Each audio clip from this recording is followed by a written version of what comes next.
මේ ලෝක යුද්ධයක් තියෙන අවස්ථාවේ ලෝක වෙළඳ පොලේ මිල ඉහළ ගිහිල්ලා තියෙන නිසා අපිට මේවා අඩු කරන්න බෑ කියලා තමයි එදා හැම අවස්ථාවෙදීම ප්‍රකාශ කරුවේ. දැන් අපි කියන්න කැමති ආණ්ඩුවට දැන් ඉන්ධන මිල අඩු වෙලා තියෙනවා. ඒ ඉන්ධන මිල අඩු වෙලා තියෙන සහනේ මේ රටේ ජනතාවට ලබා දෙන්නේ නැත්තේයි කියන එක ගැන අද මේ රටේ ජනතාවට ලොකු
අද අපි ආවේ අත් වශයෙන්ම අපි දන්නා මේ වර්තමාන රජයේ ජනතා විරෝධී වැඩපිළිවෙලට විරෝධය පළ කරන්න තමයි මේ කිතුගල ප්‍රදේශවාසීන් අද මේ ස්ථානට රැස් වෙලා ඉන්නේ. අපි දන්නා පහුගිය කාල සීමාව තුළදී ආණ්ඩු බලය ගන්න ඉස්සෙල්ලා මේ රටේ ජනතාවට කියපු දේවල් මොනවද කියලා දුන්න පොරොන්දු මොකක්ද කියලා. ඒවා එකක්වත් අද වෙනකොට ඉෂ්ට කරන්න පුළුවන් කමක් ලැබිලා නැහැ.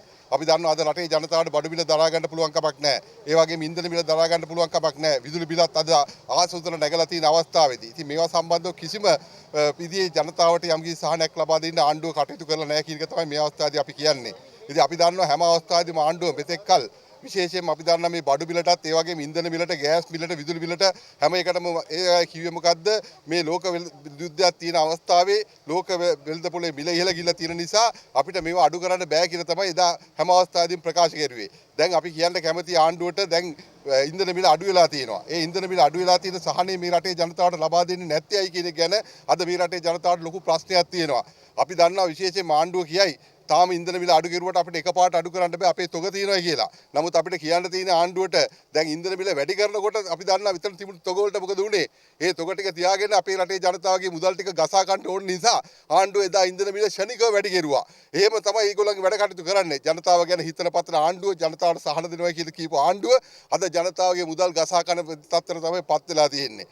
ඉතින් අපි දන්නවා දැන් මේ රටේ අපි දන්නා තරමින් විශේෂයෙන්ම ඩොලර් සංචිතයක හිදිලා තියෙනවා. එදා ආණ්ඩුවේ තිබුණ ඩොලර් ටිකවත් අද ආරක්ෂා කරගන්න ආණ්ඩුවට පුළුවන් කමක් ලැබිලා නැහැ.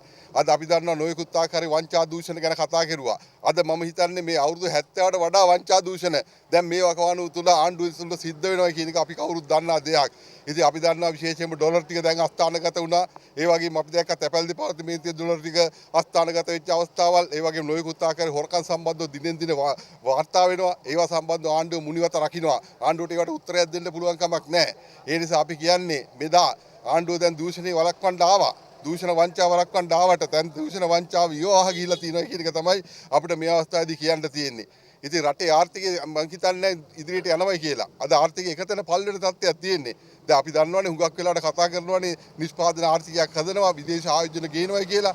මම අහන්න කැමති ආණ්ඩුවෙන් මේ අවුරුදු එකහමාර තුල ආපු ආයෝජන මොනවද? විදේශ සංචිත වැඩි කරන්න මොකද්ද ආපු පිටුවහල? ඒ එකක්වත් නැහැ. අද වෙනකොට තමුන්වත් දන්න මේ කිතුගල ප්‍රදේශයේ ගත්තොත් සංචාරක ව්‍යාපාරයෙන් විශාල වශයෙන් යැපෙන ජනතාවක් ඉන්නේ. දැන් සංචාරක ව්‍යාපාරය අද කඩා වැටලා තියෙනවා. සංචාරකයෝ එන්නේ නැහැ. ඊට අමතරව අපි දන්නා අපේ රටේ ප්‍රධාන ආදායම් මාර්ගය තමයි අපේ ඇඟලුම් කර්මාන්තය. ඇඟලුම් කර්මාන්තයත් අපි දැක්කා ඊයේ පෙරේද වෙනකොට 100ට ගණනාවක් පල්ලෙහාට ගිහිලා තියෙනවා. ඒකෙන් ඒ ආදායමත් අඩු වෙලා තියෙනවා. ඊට අමතරව මේ ප්‍රදේශයේ ජනතාව අමුණාසලා අපි කවුරුත් දන්නවා කුඩා තේවතු කර්මාන්තයෙන් යැපෙන ජනතාවක් ඉන්නේ. ඒ ජනතාවට අද මේ කුඩා තේවතු කර්මාන්තය කරගෙන යන්න පුළුවන් කමක් නැහැ. අසාධාරණ තේවිලක් ඇවිල්ලා නැහැ. ඩොලර් එක වැඩි වුණා කියලා කියනවා. අනික ඒවා හැම එකම වැඩි වෙනවා. නමුත් තේමිල වැඩි වෙන්නේ නැහැ. තේමිල එදා තිබුණ ගානම තමයි ඩොලර් එක 292කට තියෙන කොටත් මේ රුපියල් 170යි 160යි මේ තේදළු හිමියට ලැබුණේ. ඉතින් මේක වැඩි වෙලා නැහැ. පෝර මිල ආසූත්‍රණ නැගලා තියෙනවා. පෝර දෙනවා කියලා කිව්වා අපිට සහන ආධාර දෙනවා කියලා කිව්වා. මේ එකක්වත් සිද්ධ වෙන්නේ නැහැ මේ මහ පොළවේ.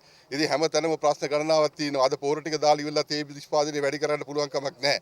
ඉතින් මේ කරුණු කාරණා තුනම මේ විදේශ විනිමය ගේන විශේෂයෙන්ම ඇඟලුම් කර්මාන්තය, ඒ වගේම සංචාරක කර්මාන්තය, ඒ වගේම තේ වැවිලි ආර්ථිකය මේ හැම එකක්ම කඩා වැටලා තියෙනවා නම් කොහොමද ආණ්ඩුව ඉදිරි කාලේදී මේ රට සංවර්ධනය කරන්න, මේ රටේ ආර්ථිකය දියුණු කරන්න මොකද්ද කරන්න වැඩපිළිවෙල කියන එක තමයි අපිට තියෙන ප්‍රශ්නේ. අපි ආණ්ඩුවට කියන්න කැමතියි ඔබතුමාලාට මේක කරන්න බෑ.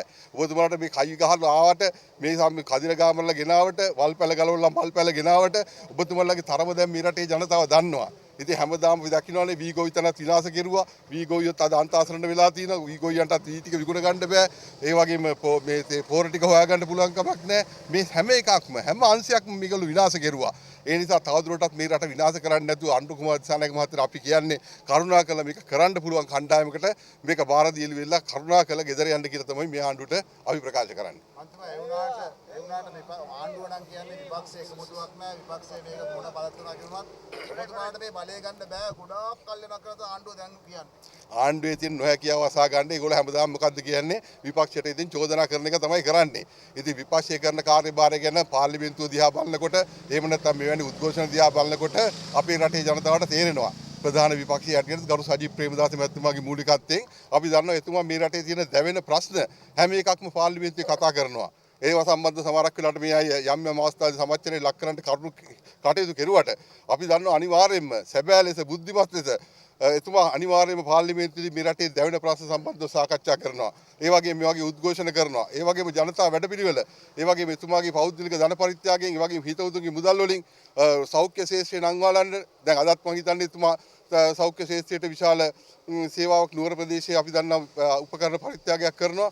මේ වගේ එතුමා විපක්ෂ නායකවරයෙක් හැටියට තමන්ගේ ජනතාවට දෙන්න පුළුවන් හැමදේම දෙනවා. ඉතින් මේක අද ආණ්ඩුව මම හිතන්නේ මේ විපක්ෂයට චෝදනා කරන්නේ ඒගොල්ලන්ගේ බැරියාව.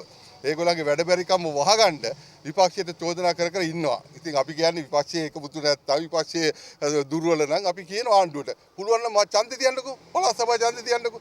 එතකොට අපි පෙන්නන්න විපක්ෂයේ දුර්වලකම මොකද්ද? විපක්ෂ නායකත්වයේ තත්ත්වය මොකද්ද කියන එක අපි පැහැදිලි කරලා දෙන්නම්. අපි ඉල්ලන්නේ ආණ්ඩුවට පුළුවන් නම් ඡන්දෙ තියන්න. අපි ලෑස්තිලා ඉන්නේ ඕන වෙලාවක. හෙට තියන්න. හෙට තිබ්බොත් අපි අනිවාර්යයෙන්ම මේ පළාත් සභාව සියල්ලම සමගි ජන බලවේගයේ ප්‍රමුඛ අපේ හිතවත් පක්ෂත් එක්ක අපි ජයග්‍රහණය කරනවාමයි.